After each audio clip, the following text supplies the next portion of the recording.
Welcome to Keep What You Earn, your judgment and jargon-free zone for entrepreneurs of all levels. Get ready to learn how to scale your business, save money in taxes, and create a business that grows your wealth. If it feels like the financial side of business is like eating your vegetables, well then think of this podcast as the ranch dressing to make the process a little more enjoyable. My name is Shannon Weinstein. I'm a CPA and business owner on a mission to simplify money and empower others through knowledge. I hope this episode inspires you to take action, but remember that the information we share is for educational purposes only and is not individual tax advice. Now that we got that out of the way, let's start the show.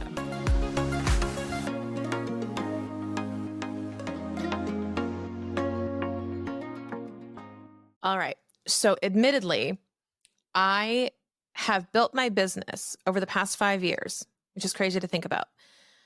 I've built my business over the past 5 years, leaning into a lot of what people were asking around taxes, around tax savings, around tax strategy, which is totally valid.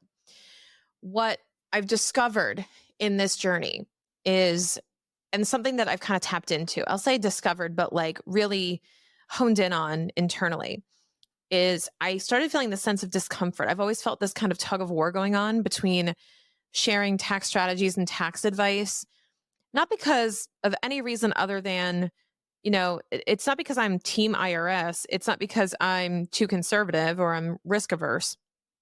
It's because I know it's nuanced. And I also know it's a lot of work for a little reward most of the time.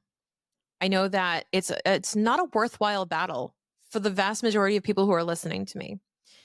And although it's fantastic education, and I love sharing this with you, and I will continue to share more about tax saving strategies and ways that you can, not pay more than your fair share, I also realize that shouldn't be your priority for most people who are listening to this show.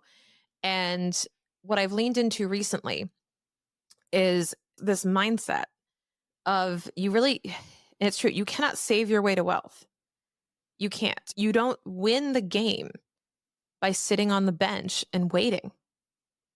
You have to get in the fucking game. You have to get in the game. And you have to be willing to take risks. You have to be willing to grow. And the type of ambitious person who would be an entrepreneur is the type of person who'd be willing to take that risk. But also, yes, there are ways to save taxes along the way. But I believe that those should be secondary to what your primary strategy and goal is. If you are operating with a default operating system that I will do what it takes to save money in taxes first, you will not be wealthy. You will not be wealthy. You will be holding yourself back from so much growth if the first thing you are worried about is taxes. And I'll tell you why. Because when you have the mindset of an earner versus a saver, this is something I actually discussed this with Ryan Pineda on his show.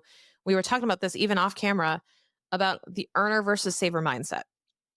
The earner's mindset is that of chasing the next thing, growing to a point where you're earning more and you're out earning your spending.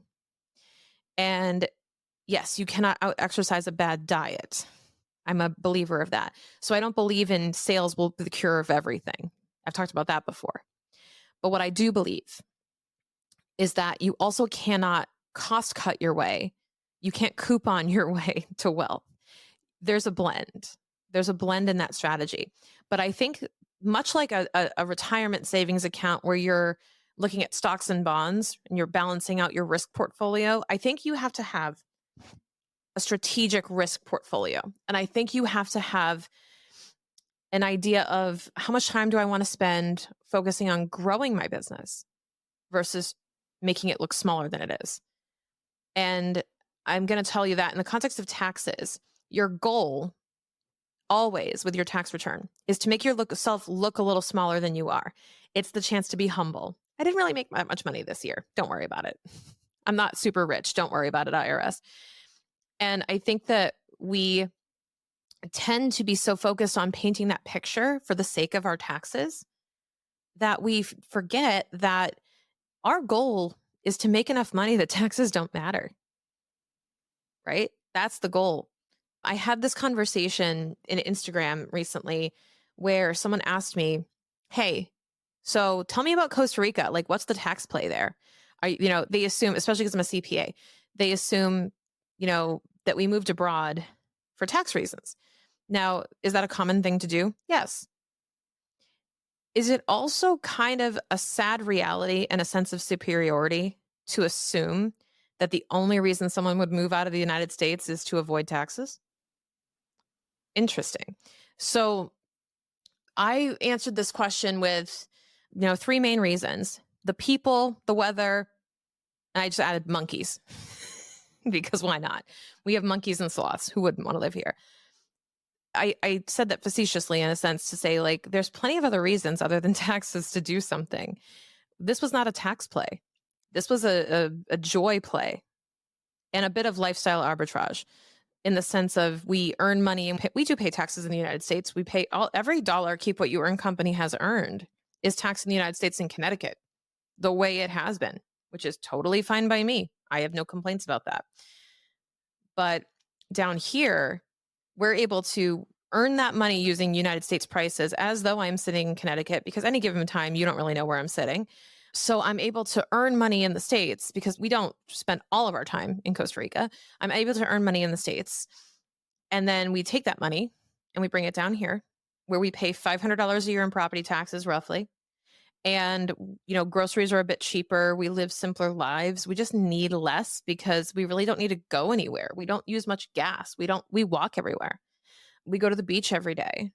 We, just enjoy being here. We enjoy the people. We enjoy the culture. We enjoy the vibe down here. It's so much fun.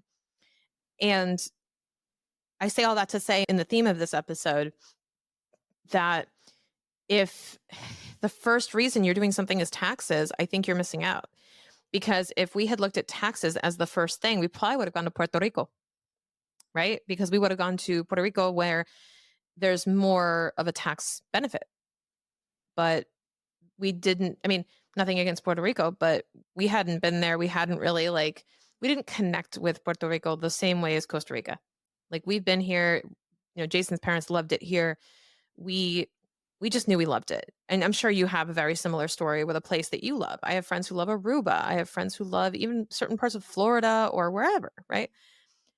You make your choices, but it's not always about taxes. It's more so about you making the choices that are going to benefit you personally and professionally. And secondarily, hey, while we're doing this, is there any way to minimize the tax burden? It's the second question, not the first. Because if you're really just looking at taxes, then why doesn't everybody live in, South Dakota, Nevada, Florida, what was it, Wyoming? Why don't you all live there, Tennessee? Because there are other aspects of your lifestyle that lend itself to where you live. Look at anyone who lives in California. Clearly, your first decision was not where are the taxes the lowest, and that's okay. There are plenty of other benefits and redeeming qualities about California. There's a reason why everyone loves living there. But again, people will come to me and say, hey, how can I reduce my tax liability? And I so badly want to respond, how can you be so happy that question isn't really a problem?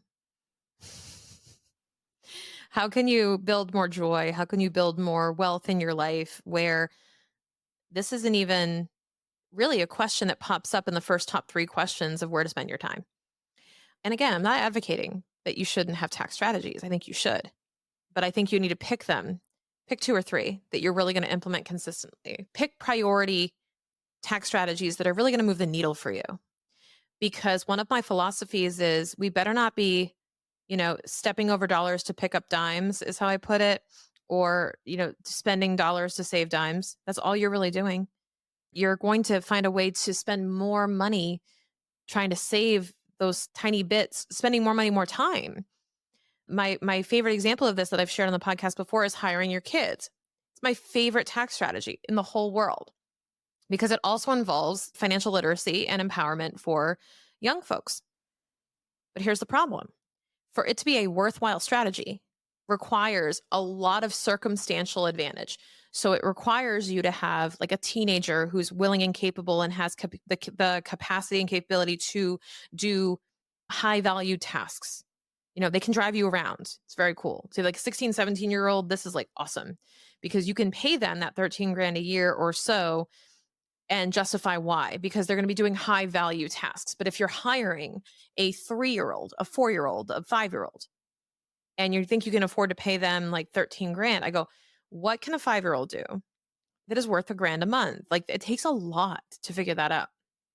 And at a certain point, the amount of documentation, the amount of tracking, and the amount of, attention that is going to need doesn't really make it worthwhile. You're saving a couple grand in taxes at the end of the day.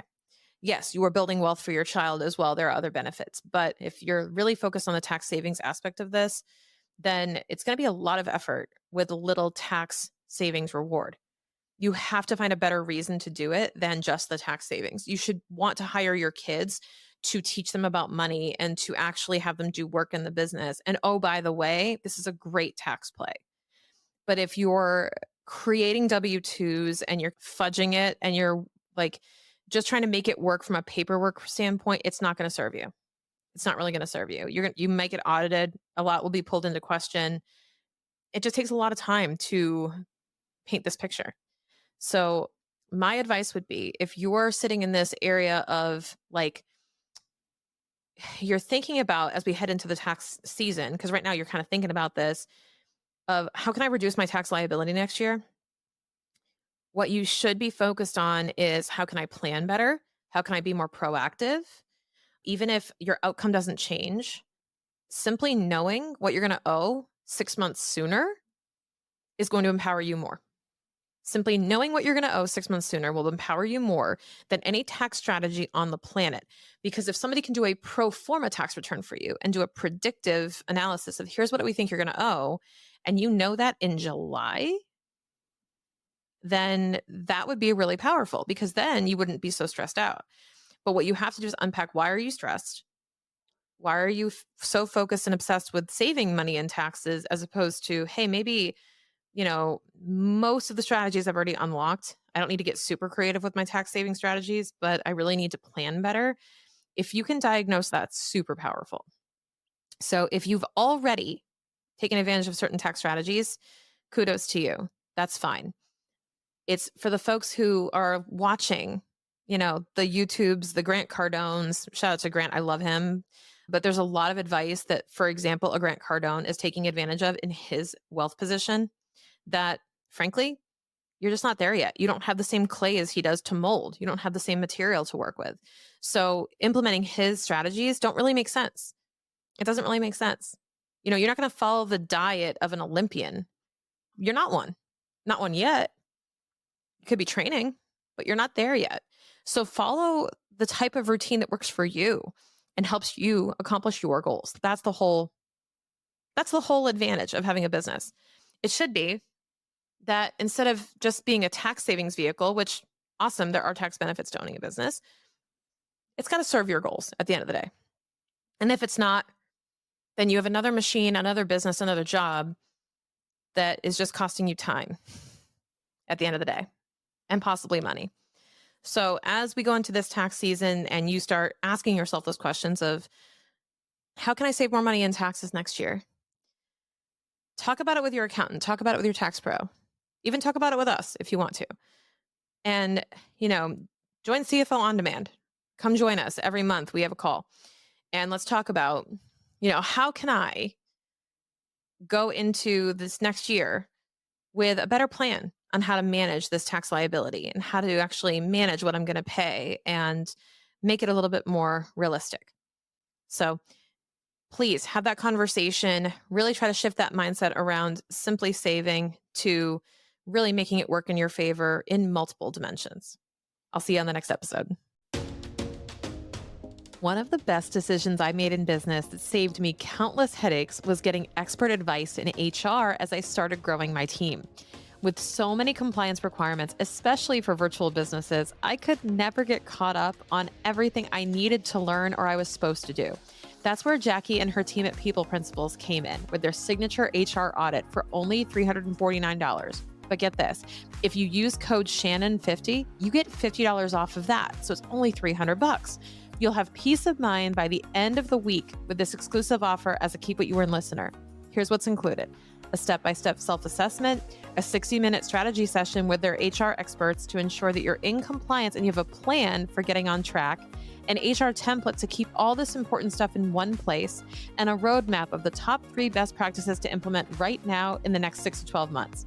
Again, use code Shannon50 to take $50 off of this assessment. Do not miss out on this opportunity or let unintentional HR mistakes derail your business growth.